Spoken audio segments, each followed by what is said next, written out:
Rakhine রাজ্যে Myanmar সেনা জান্তার বিরুদ্ধে যুক্তরাষ্ট্র সমর্থিত প্রক্সি যুদ্ধের অংশ হতে যাচ্ছে বাংলাদেশ। মিয়ানমারের বিদ্রোহী গোষ্ঠীকে রসদ ও কৌশলগত সহায়তা প্রদানের আশ্বাস দিয়েছে অবৈধ ইউনূস সরকার।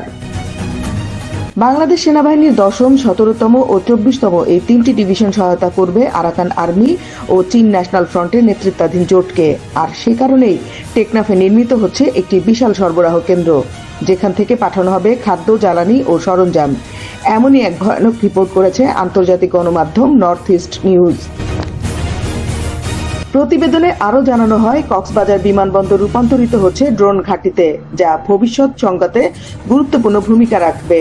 আর এসব কারণেই ইউনূস আসার পর থেকেই সেন্ট মার্টিনে সাধারণ জনগণের প্রবেশাধিকার নিষিদ্ধ করা হয়েছে।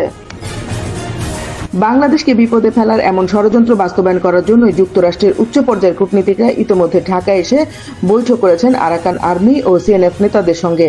পাশাপাশি বাংলাদেশকে শর্ত দেওয়া হয়, যদি এটি বাস্তবায়ন হয় তবে এইড করিডোরের মাধ্যমে ১২ লাখের অধিক রোহিঙ্গার মধ্যে মাত্র ৮০,০০০ রোহিঙ্গাকে ফেরত পাঠানোর পরিকল্পনা নেওয়া হবে, যা কখনোই বাংলাদেশের কোনো দৃষ্টিকোণ থেকে লাভজনক নয়।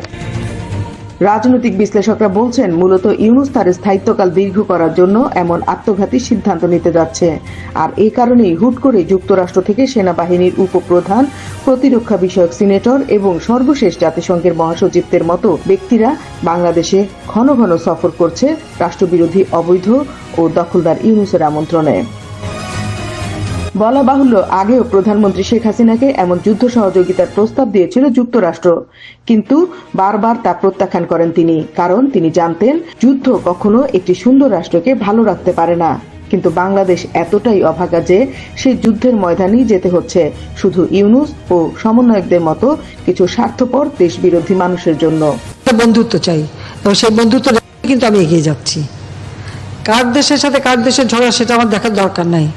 আমার নিজের দেশের উন্নয়নটা আমার আগে দরকার। Desk report, বিবাংলা.net।